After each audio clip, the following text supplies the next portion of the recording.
திருச்சிற்றம்பலம். தென்னாடுடைய சிவனை போற்றி, எந்நாட்டவருக்கும் இறைவா போற்றி. அனைவருக்கும் வணக்கம். மேஷ ராசிக்குண்டான 2025 உரிய பிப்ரவரி மாத பலன்கள் எப்படி இருக்கும் அப்படிங்கிறத பார்க்கலாம்.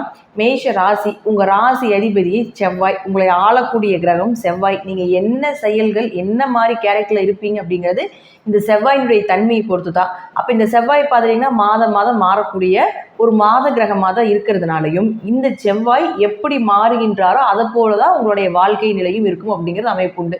இப்போ செவ்வாயானவர் பார்த்துட்டிங்கன்னா இது உங்கள் ராசிக்கு 3ஆம் வீட்டில் இருக்கார். எப்போவுமே 3ஆம் வீட்டில் செவ்வாய் இருக்கிறது நீங்கள் செய்யக்கூடிய காரியங்கள் ஜெயமாகிறது, நீங்கள் செய்யக்கூடிய விஷயங்கள் எல்லாமே உங்களுக்கு சாதகமாக வர்றது, உங்கள் கூட பிறந்தவர்கள் மூலமாக உங்களுக்கு உதவிகள் கிடைப்பது, இதெல்லாமே செவ்வாய் 3ல் இருந்தால் நடக்கும். ஆனால் 24ஆம் தேதி வரைக்கும் பார்த்தீங்கன்னா வக்ரகதியில் இருக்கிறார். அப்போ வக்ரகதி அப்படின்னா ஆப்போசிட்டாக திரும்பி நிற்கிறார்னு அர்த்தம், கோபமாக இருக்கிறார் அப்படிங்கிறது அர்த்தம். அப்போ ராசி அதிபதி வக்ரகதியில் இருக்கும் பொழுது எதை செய்தாலும் யோசிச்சு செய்யுங்க. நீங்கள் நல்லதே செய்தாலும் அது மற்றவர்களுக்கு ஒரு நல்ல செயல் இல்லாத மாதிரி தான் தெரியும், மற்றவர்களுக்கு எதிராகத்தான் அது செயல்படுத்துமே தவிர நீங்கள் யாருக்கு எதை செய்தாலும் கொஞ்சம் யோசித்து பொறுமையாக செய்வது என்பது ஒரு சிறப்பான விஷயமாக இருக்கும். அதே போல் 8ஆம் அதிபதியும் செவ்வாயே ஆகிறதுனால 8ங்கிறது உங்களுக்கு என்ன மாதிரி விஷயங்களை கொடுக்குன்னா திடீர் அதிர்ஷ்டங்கள், திடீர் பண வரவுகள், மறைமுகமாக இருக்கக்கூடிய உயில் சொத்து சார்ந்த விஷயங்கள், இதெல்லாமே மறைந்த பொருள் எல்லாமே 8 தான். புதையல் ரகசியம் கூட 8ஆம் இடம் தான். அப்போ அவரும் வக்ரமாக இருக்கிறதுனால கொஞ்சம் உங்களுடைய ரகசியங்கள் தேவையில்லாமல் வெளியே யாராவதுகிட்ட சொன்னீங்கன்னா இது பல மடங்காக பூகம்பமாக வெடித்து ரகசியம் எப்படி போயிருங்க எல்லாத்துக்கும் தெரிகிற மாதிரி ஆயிரும். அதனால முடிந்த அளவுக்கு இந்த 24ஆம் தேதி வரைக்கும் யாருக்கிட்டையும் உங்களுடைய ரகசியங்களை சொல்லாமல் இருக்கிறது ரொம்ப சிறப்பு. அதற்கு மேலே பாருங்கள், 24ஆம் தேதிக்கு மேலே செவ்வாய் வக்ர நிவர்த்தி ஆகிறார். வக்ரம் நிவர்த்தி பெற்ற பிறகு இந்த செவ்வாயானவர் உங்களுக்கு பெயர் புகழையும் கொடுப்பார், உங்களுடைய காரியத்தில் ஜெயத்தையும் ஏற்படுத்தி கொடுப்பார், நீங்கள் செய்கின்ற எல்லா செயல்லையுமே ஒரு வெற்றியை நிச்சயமாக ஏற்படுத்தி கொடுப்பார் அப்படிங்கிறது தான் உண்மை. அடுத்தது பாருங்கள் சுக்கிரன். இந்த சுக்கிரன் யாருன்னா உங்களுக்கு 2 மற்றும் 7ஆம் அதிபதி. இந்த சுக்கிரன் இருக்கக்கூடிய வீடு உங்களுக்கு மீனத்தில் ராகுவோட சேர்ந்திருக்கார். அப்போது உங்கள் ஜாதகத்தில் யாருக்கெல்லாம் சுக்கிர புத்தி, சுக்கிர திசை, ராகு புத்தி, ராகு திசை, சுக்கிரன் ராகு சேர்க்க, செவ்வாய் ராகு சேர்க்க, சனி ராகு சேர்க்க, இந்த போல சேர்க்கைகள் இருந்தால் கொஞ்சம் கவனமாக இருக்க வேண்டும். அதிலும் குறிப்பிட்டு சுக்கிரன் ராகு சேர்க்கை அப்படிங்கிறது பார்த்துட்டிங்கன்னா ஆணாக இருந்தால் பெண்களுக்கும் பெண்ணாக இருந்தால் ஆண்களுக்கும் ஒரு கெட்ட பெயரையும் ஒரு அவமானத்தையும் ஒரு தலை குனிவையும் செய்யாத தப்புக்கு செய்யாத ஒரு வேலைக்காக பழி ஏற்றுக்க வேண்டிய ஒரு சூழ்நிலைகளையும் ஏற்படுத்தி கொடுப்பார். இந்த தசை இந்த புத்திகள் நடந்தால், இந்த சேர்க்கை உங்கள் ஜாதகத்தில் இருந்தால். அப்போது இந்த சுக்கிரன் ராகு பார்த்துட்டிங்கன்னா மகாலட்சுமி யோகம்னு சொல்கிறோம். எப்படியோ நம்ம எப்படி சுக்கிரனும் சனியும் பணவரவை அள்ளி கொடுத்துட்டு போகும்னு நம்ம போன பதிவில் சொல்லியிருந்தோமோ, அதே போல் இந்த மாதம் சுக்கிரன் ராகு சீக்கிரம் பணம் வரும். இல்லீகல் பணம் இதெல்லாமே இந்த சுக்கிரன் ராகு ஏற்படுத்தி கொடுக்கக்கூடியதா. அப்போ மேஷராசிக்கு அவர் 2ஆம் அதிபதி ஆகிறார். தனஸ்தானாதிபதி ராகுவோட சேரும் பொழுது உச்சமாகும் பொழுது பணம் சார்ந்த விஷயத்துல சீக்கிரம் உங்களுக்கு பணவரவை ஏற்படுத்தி கொடுத்து விடும். எதிர்பாராத பணவரவு, கணவர் மூலமாக பணவரவு, மனைவி மூலமாக ஏதாவது ஒரு வருமானங்கள் அல்லது மனைவி சொத்துக்கள், கணவர் சொத்துக்கள், இதெல்லாமே கிடைத்தாலும் கூட ஒரு பண ஏமாற்றத்தையும் கொடுக்கும். அதில் எதிர்பார்த்த ஒரு வரவுகள் இல்லை அப்படிங்கிறது இருக்கும். அதே போல் இந்த சுக்கிரன் ராகுனுடைய சேர்க்கை அப்படிங்கிறது கொஞ்சம் கெட்ட பெயரையும் ஏற்படுத்தி கொடுக்கும். இளம் பருவத்தில் இருக்கக்கூடிய ஆணாக இருந்தாலும் பெண்ணாக இருந்தாலும், ஏன்னா வருடத்திற்கு ஒரே முறை மட்டும்தான் இந்த மாதத்தில் சுக்கிரன் ராகு சேர்க்கை ஏற்படும். அப்போது இப்படி இருக்கக்கூடிய அமைப்பு அப்படிங்கிறது பார்த்திங்கன்னா இந்த மாதம் பிப்ரவரி மாதம் முழுவதும் இருக்குது. கொஞ்சம் கவனமாக உங்கள் குடும்பத்தில் இந்த இளம் வயதில் இருக்கக்கூடிய பெண்கள் ஆண்கள் எல்லாருமே கொஞ்சம் கவனமாக இருங்க. பேரண்ட்ஸ் இந்த பதிவுகள் பார்த்துட்டு இருந்தீங்கனாலும் உங்கள் குடும்பத்தில் இது போல் சுக்கிரன் ராகு சேர்க்கை யாருக்காவது இருந்துட்டு இருக்குது அப்படின்னா கொஞ்சம் இந்த காலகட்டங்களில் பார்த்துட்டிங்கன்னா தேவையில்லாத ஒரு கெட்ட பெயர்களை கொடுக்கக்கூடிய ஒரு சூழ்நிலைகள் வரும். அதனால் கொஞ்சம் கவனமாக இருந்து இறை வழிபாட்டில் கொஞ்சம் கவனமாக இருங்க. மகாலட்சுமி வழிபாடும் பெருமாள் வழிபாடும் துர்க்கை வழிபாடும் இதற்கு நிச்சயமாக இந்த சுக்கிரன் ராகு சேர்க்கைக்கு கை கொடுக்கும் அப்படிங்கிறது உண்மை. பெருசாக வரும், சிறுசாக தள்ளிட்டு போயிடும் அப்படிங்கிறது தான் உண்மை. அதே போல் 7ஆம் அதிபதி போய் 12ல் உச்சமாகுதுன்னா யாராவது கணவரோ அல்லது மனைவியோ வெளிநாடோ வெளியூரோ போகிறதுக்கு ஏதாவது ட்ரை பண்ணிட்டு இருந்தீங்கன்னா இந்த மாதங்கள் அதை நீங்கள் ட்ரை பண்ணும் பொழுது நிச்சயமாக அது உங்களுக்கு சாதகமாக வரும். தீர்த்த யாத்திரை, உள்ளூர்லேருந்து வெளியூர் எங்காவது வந்து நீங்கள் பயணங்கள் போகிறது, அதே போல் ஒரு டூர் மாதிரி போகிறது, ஃபேமிலி டூராக போகிறது, அல்லது வந்து ஆன்மீக குழுவோட டூரெல்லாம் போவோம் இல்லைங்களா, அதுக்கு எல்லாமே ஒரு சிறப்பான மாதமாக நிச்சயமாக ஏற்படுத்தி கொடுக்கும் இந்த சுக்கிரன் ராகு சேர்க்கை கூட. அப்போ 2ஆம் அதிபதியே 12ல் போய் உச்சமாகும் பொழுது பண வரவும் உண்டு, அதற்குண்டான விரயங்களும் உண்டு அப்படிங்கிறது தான் சொல்லுது. அடுத்தது பாருங்க புதன். இந்த புதன் அப்படின்னு சொல்லக்கூடிய பாருங்க மகரத்தில் இருக்கிறார். 3-6 குடையவராகி மகரத்தில் இருக்கிறார் 11ஆம் தேதி வரைக்கும். 11ஆம் தேதிக்கு மேலே பார்த்துட்டிங்கன்னா கும்பத்துக்கு போகிறார். அப்போது 3ஆம் அதிபதினு சொல்லக்கூடிய புதன் பாதகஸ்தானத்துக்கு போகிறதுக்குள்ள உங்களுடைய கடன் சார்ந்த விஷயங்களோ, நோய் சார்ந்த விஷயங்களோ, எதுக்காவது ட்ரீட்மெண்ட் எடுக்கணும்னு நீங்கள் நினச்சிங்கன்னா ஒரு 10ஆம் தேதிக்குள்ளேயே ட்ரீட்மெண்ட் எடுத்துக்கொள்வது என்பது ஒரு சிறப்பான விஷயமாக இருக்கும். அப்போ 10ஆம் தேதிக்கு மேலே 11ஆம் தேதிக்கு மேலே இருக்கும் பொழுது நீங்கள் இந்த ட்ரீட்மெண்ட் சார்ந்த விஷயத்தில் கொஞ்சம் கவனமாக இருந்து செயல்படுத்த வேண்டும். ஏன்னா மேஷராசிக்கு கும்பம் அப்படிங்கிறது லாபத்தை ஒரு வகையில் கொடுத்தாலும் கூட ஒரு வகையில் சில பாதகத்தை கொடுக்கறதுனால நல்ல விஷயங்கள் எல்லாமே கொஞ்சம் 11ஆம் தேதிக்கு முன்னாடியே இந்த மேஷராசிக்காரரை செய்து கொள்வது என்பது ஒரு சிறப்பான விஷயமாக இருக்கும்.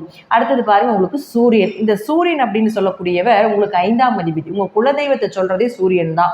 உங்கள் குடும்ப ஒற்றுமை, உங்களுடைய குழந்தைகள், உங்களுடைய கலை, உங்களுடைய ஞானம், உங்களுடைய திறமைகள் இதெல்லாமே சொல்கிறது உங்கள் ஜாதகத்தில் சூரியன் தான். இந்த சூரியன் ஆனவர் பார்த்துட்டிங்கன்னா 10ஆம் இடத்துல இருக்கார், கர்மஸ்தானத்தில் இருக்கார். அப்போது இந்த 5 குடையவர் 10ஆம் வீட்டில் 12ஆம் தேதி வரைக்கும் இருக்கிறார். 5-10 தொடர்பு ஏற்பட்டதுனால குழந்தைகள் மூலமாக தொழில் சார்ந்த விஷயங்கள், குழந்தைங்களுக்கு தொழிலை கொடுக்கறது, அதே போல் பார்த்தீங்கன்னா 5-10 தீர்த்த யாத்திரைகள் வழிபாடு, இது எல்லாமே குடும்பத்தோடு போயிட்டு வரக்கூடிய ஒரு அமைப்பு இதெல்லாமே ஏற்படுத்தி கொடுப்பார்.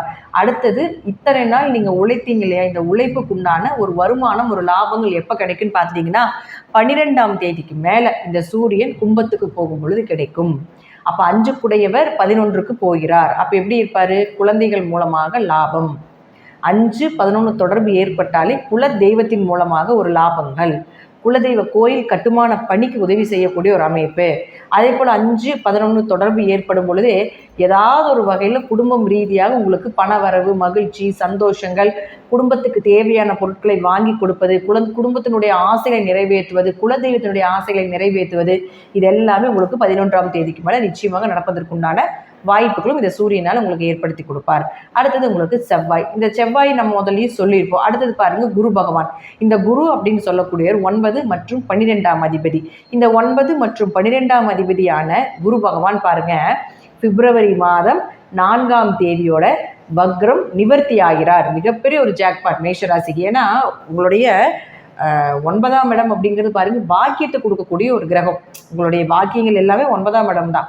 அப்போ இந்த 9ஆம் இடத்து அதிபதி யாரு? குரு வந்து வக்ரமாகி பெரிய தொல்லைகள், பூர்வீகம், அப்பா மூலமாக அப்பாவுக்கு உதவிகள் செய்ய முடியாமல் போகிறது, அவர்களுக்கு பூர்வீக சொத்தில் பிரச்சனைகளை கொடுத்தது, அதே போல் பாருங்கள் அப்பாவுக்கு மருத்துவ செலவுகள் கொடுத்தது, உங்களுக்கும் தந்தை உறவுகள் மூலமாக, உங்களுடைய குரு உறவுகள் மூலமாக நிறைய ப்ராப்ளத்தை எல்லாமே இந்த குரு வக்ரமாகிறப்ப கொடுத்துருப்பார்.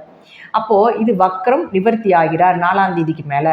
அப்போது மேஷராசியை பொறுத்த வரைக்கும் பார்த்துட்டிங்கன்னா இந்த பிப்ரவரி 4ஆம் தேதிக்கு மேலே இந்த பூர்வீகம் சம்மந்தப்பட்ட பிரச்சனை இருந்த தடங்கள் எல்லாம் விலகிறது, இடம் சார்ந்த பிரச்சனைகள், நிலம் சார்ந்த பிரச்சனைகள், ஒரு உயர்கல்வி படிக்க முடியாமல் போனது, படிப்பில் கொஞ்சம் மந்தமானது, பணம் சார்ந்த விஷயங்கள், நகை சார்ந்த விஷயத்துல எல்லாம் பார்த்துட்டிங்கனாலே பிரச்சனைகள் இருந்தது எல்லாமே நிவர்த்தியாக போகுது மேஷராசிக்காரர்களுக்கு.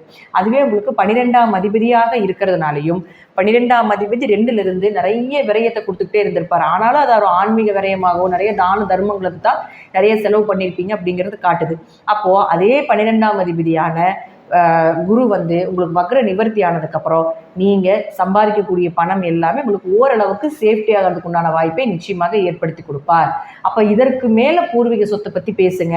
இதற்கு மேலே பிப்ரவரி 4ஆம் தேதிக்கு மேலே உங்களுடைய தேவைகள் எல்லாமே நீங்கள் கேளுங்க.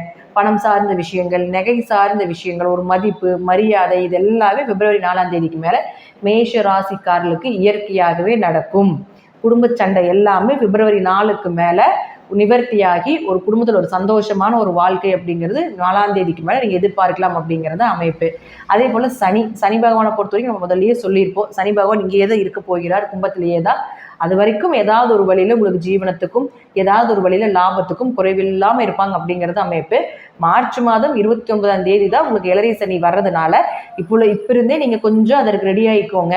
என்னென்ன பண்ணணும் அப்படிங்கிறது, முன்னாடி சேஃப்டி எப்படி பண்ணணும், என்ன மாதிரி வழிபாடுகள் பண்ணணும் அப்படிங்கிறது முன்னாடி இருந்து தெரிஞ்சுட்டு அதற்குண்டான வழிபாடுகளே செய்யணும். ஆனால் இந்த மாதம் மட்டும் பார்த்துட்டிங்கன்னா துர்க்கை வழிபாடும் காளி வழிபாடும் அதே போல் பெருமாள் வழிபாடும் மகாலட்சுமி வழிபாடும் ரொம்ப முக்கியமாக வைத்துக்கொள்வது என்பது இந்த சுக்கிரன் ராகு காம்பினேஷனுக்கு சுக்கிர புத்தியோ ராகு புத்தியோ சுக்கிர திசையோ ராகு திசையோ உங்கள் ஜாதகத்தில் சுக்கிரன் ராகு சேர்க்கையோ, சுக்கிரன் ராகு அப்படிங்கிறது சேர்ந்திருந்தால் மட்டும் பத்தாதுங்க. ராகு இருக்கக்கூடிய இடத்தில் இருந்து 5வது இடம் ராகுவோட சுக்கிரன் ராகுவோட 5ஆம் இடத்துல சுக்கிரன் இருக்கிறது, அதே போல் ராகுவோட 9ஆம் இடத்துல சுக்கிரன் இருந்தாலும் இது சுக்கிரன் ராகு சேர்க்கை தான். அப்போ அதிலிருந்து நீங்கள் எண்ணி பார்த்தீங்கன்னாலும் உங்களுக்கு அந்த மாதிரி காம்பினேஷன் இருந்தாலும் கொஞ்சம் கவனமாக இருந்து செயல்படுத்துங்க. கொஞ்சம் தேவையில்லாத ஒரு பழிபாவங்கள் வரும் அப்படிங்கிறதுக்காக தான் முன்னாடியே கொஞ்சம் முன்னெச்சரிக்கையாக இந்த போல விஷயங்கள் நடப்பதற்குண்டான வாய்ப்புகள் அதிகமாக இருக்குது அப்படிங்கிறதுக்காகத்தான் இந்த சுக்கிரன் ராகு சேர்க்கைக்கு மட்டும் கொஞ்சம் நாம், ஏன்னா நல்ல பெயர் அப்படிங்கிறது நிறைய விஷயங்கள் செய்தால் தான் நல்ல பெயர் வாங்க முடியும். கெட்ட பேர் அப்படிங்கிறது ஒரு சின்ன ஒரு பிளாக் மார்க் வந்தாலுமே அந்த ஆயுள் முழுவதும் அந்த கெட்ட பேர் மறையாது. அப்போ இந்த சுக்கிரன் ராகுல தேவையில்லாத கெட்ட பேரை கொடுத்துரும். அதெல்லாம் வாழ்க்கை முழுவதும் மறையாமல் ஒரு பெரிய வடுவாக இருக்கக்கூடாது அப்படிங்கிறதுக்காக தான் முன்னெச்சரிக்கையாக இந்த வழிபாடுகள் பண்ணுங்கள். இது போல் கிரகசேரி ஏன்னா எந்த நேரத்தில் எப்போ எப்படி வரும் அப்படிங்கிறது யாருக்குமே தெரியாது. எந்த மாதிரி பலிகள் வருது, எந்த மாதிரி நமக்கு நேரங்கள் மாறுது அப்படிங்கிறது தெரியாது. அதனால் முன்னாடியே இந்த ராகு சுக்கிரன் சேர்க்கை உங்கள் ஜாதகத்தில் இருந்ததுன்னா கொஞ்சம் அலர்ட்டாக இருந்துக்கங்க அப்படிங்கிறதுக்காக தான் நம்ம சொல்கிறது. நன்றி. மீண்டும் ஒரு நல்ல பதிவில் சந்திக்கலாம். திருச்சிற்றம்பலம், தில்லையம்பலம், ஸ்ரீ நரசிம்ம திருடிகளே சரணம். ஸ்ரீ குபேரன் டிவியை பார்த்தமைக்கு நன்றிகள். மேலும் இது போன்ற தகவல்களை தெரிந்து கொள்ள ஸ்ரீ குபேரன் டிவியை சப்ஸ்கிரைப் செய்யுங்கள். மறக்காமல் பெல் ஐக்கானை கிளிக் செய்யுங்கள்.